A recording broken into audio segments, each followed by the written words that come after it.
اعوذ باللہ من الشیطان الرجیم بسم اللہ الرحمن الرحیم الحمد للہ رب العالمین والصلاة والسلام علی محمد وعلی آلہ الطیبین الطاہرین واللعنۃ الدائمۃ علی اعدائہم اجمعین اما بعد فقد قال اللہ سبحانہ وتعالی فی کتابہ المجید والفرقان الحمید بسم اللہ الرحمن الرحیم قل یا عبادی الذین اسرفوا علی انفسہم لا تقنطوا من رحمۃ اللہ ان اللہ یغفر الذنوب جمیعا انہو هو الغفور الرحیم۔ اور آج کی گفتگو کے لیے جس آیت کا انتخاب کیا گیا وہ سورہ مبارکہ زمر کی 53ویں آیت ہے۔ اس آیت میں خداوند کریم ارشاد فرما رہا ہے کہ اے حبیب کہہ دیجئے یا عبادی الذین اسرفوا، اے حبیب آپ کہہ دیجئے کہ اے میرے وہ بندوں کہ جنہوں نے اپنے نفسوں پر اسراف کیا، ظلم کیا، یعنی گناہ کے مرتکب ہوئے۔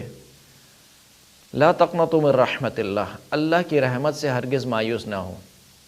ان اللہ یغفر الذنوب جمیعا، کیونکہ خداوند کریم تمام کے تمام گناہ کو معاف کر دیتا ہے اگر انسان سچے دل سے توبہ کرے، سچے دل سے استغفار کرے، اللہ کی بارگاہ میں رجوع کرے تو خداوند کریم انتہائی رحیم اور کریم ہے، وہ اپنے بندے کے ہر گناہ کو معاف کر دیتا ہے سوائے شرک کے۔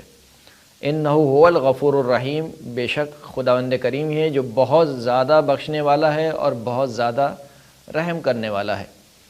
قرآن مجید کی آیت کے عامۃ المسلمین کی نگاہ میں اس آیت کو سب سے زیادہ امید دلانے والی آیت کہا گیا، اگرچہ کہ مکتبہ اہل بیت میں کوئی اور آیت ہے کہ جس کو سب سے زیادہ امید دلانے والی آیت کہا گیا، لیکن عام مسلمانوں کے نزدیک یہ آیت وہ آیت ہے کہ جو سب سے زیادہ امید دلانے والی آیت ہے، کہ جس میں خداوند کریم اپنے بندوں سے کہہ رہا ہے کہ اے میرے بندو۔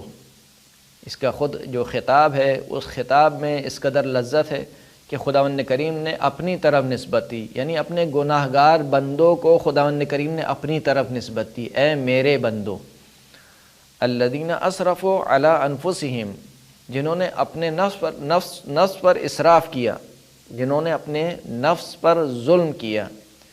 اس آیت میں یہ نقطہ پوشیدہ ہے کہ جب انسان گناہ کرتا ہے تو وہ یہ نہ سمجھے کہ وہ کسی اور کا نقصان کر رہا ہے، اگرچہ کہ ظاہری طور پر اس کو لذت محسوس ہو رہی ہے، لیکن در حقیقت اس کا اپنا نقصان ہو رہا ہے، وہ اپنے اوپر ظلم کر رہا ہے۔ گناہ خود انسان کا اپنے اوپر ظلم کرنے کے مترادف ہے، یعنی بالکل ایسے ہی کہ جیسے انسان چھری سے لے کر اپنے جسم کو کاٹے، بالکل ایسے ہی کہ انسان گناہ کرے۔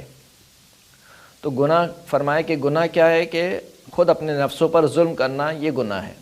لا تقنطوا من رحمت اللہ، اے میرے بندو جو اپنے نفسوں پر ظلم کر چکے ہو، اللہ کی رحمت سے ہرگز مایوس نہ ہو۔ خداوند کریم تمام گناہوں کو بخشنے والا ہے، وہی غفور ہے، وہی رحیم ہے۔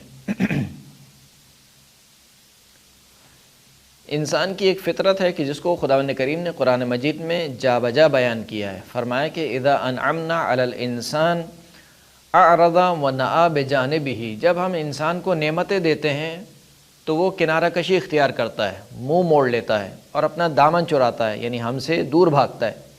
وَإِذَا مَسَّهُ الشَّرُّ كَانَ يَئُوسًا، اور جب اسے کوئی برائی پہنچتی ہے تو فوراً سے نا امید ہو جاتا ہے، یعنی امید کا دامن ہاتھ سے چھوڑ دیتا ہے۔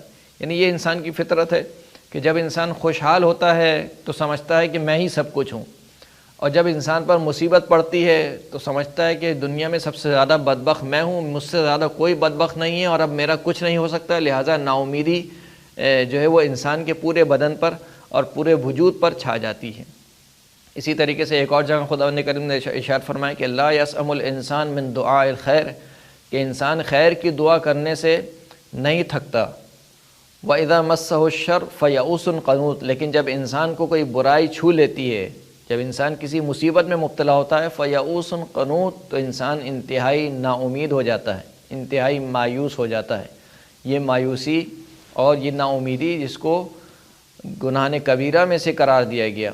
راوی کہتا ہے کہ میں نے چھٹے امام جعفر صادق علیہ الصلوۃ والسلام کو کہتے ہوئے سنا کہ الکبائر القنوط من رحمت اللہ، کہ گناہ کبیرہ میں سے یہ ہے کہ اللہ کی رحمت سے مایوس ہو جانا، والیأس من روح اللہ، اور اللہ کی رحمت سے مایوس ہو جانا، نا امید ہو جانا، والامن من مکر اللہ، اور اللہ کے مکر سے، یعنی اللہ کی تدبیر سے انسان اپنے آپ کو امان میں سمجھے، یہ بھی گناہ کبیرہ میں سے۔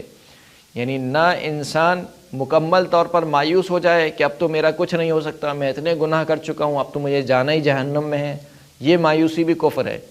اور اسی طریقے سے اگر انسان اپنے آپ کو بالکل آزاد سمجھے کہ اب تو نعوذ باللہ خدا بھی میرا کچھ نہیں بگاڑ سکتا، اور اپنے آپ کو خدا کے عذاب سے، خدا کے مکر سے، خدا کی تدبیر سے انسان اپنے آپ کو آزاد سمجھے، یہ بھی گناہ نے کبیرہ میں سے ہے۔ مولا کائنات امیر المؤمنین علی ابن ابی طالب علیہ الصلوۃ والسلام فرماتے ہیں کہ عجبت لمن یقنط ومعه الاستغفار، مجھے تعجب ہوتا ہے اس شخص پر کہ جو مایوس ہو چکا ہے، نا امید ہو چکا ہے، جبکہ اس کے پاس استغفار جیسی دولت موجود ہے۔ یعنی اللہ نے تمہیں چانس دے رکھا ہے۔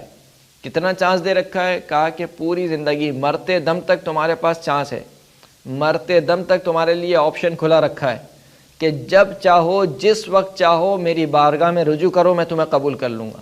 اس سے بڑھ کر اور خدا کی رحمت کیا ہوگی کہ خداوند کریم کہہ رہا ہے کہ مرنے سے پہلے جس وقت، جس حالت میں چاہو گے میری بارگاہ میں رجوع کرنا چاہو گے، میں تمہیں قبول کر لوں گا۔ بالآخر میرے بندے ہو، جاؤ گے کہاں؟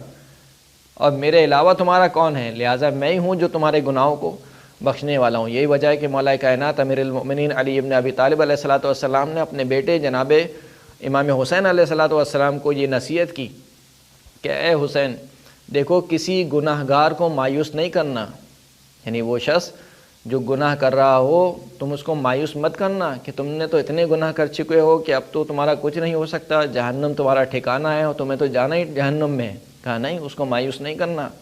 کہا کیوں مولا؟ کہا اس وجہ سے کہ بہت سے ایسے گناہ گار ہیں جو گناہ پہ گناہ کرتے ہیں، لیکن ان کا جو اختتام ہے، جو ان کی آخرت ہے، جو ان کی زندگی کا اینڈ ہے، وہ اچھا ہو جاتا ہے۔ اور بہت سے ایسے نماز روزی متقی پرہیزگار ہیں جو زندگی تو اچھی گزارتے ہیں لیکن ان کی عاقبت خراب ہو جاتی ہے۔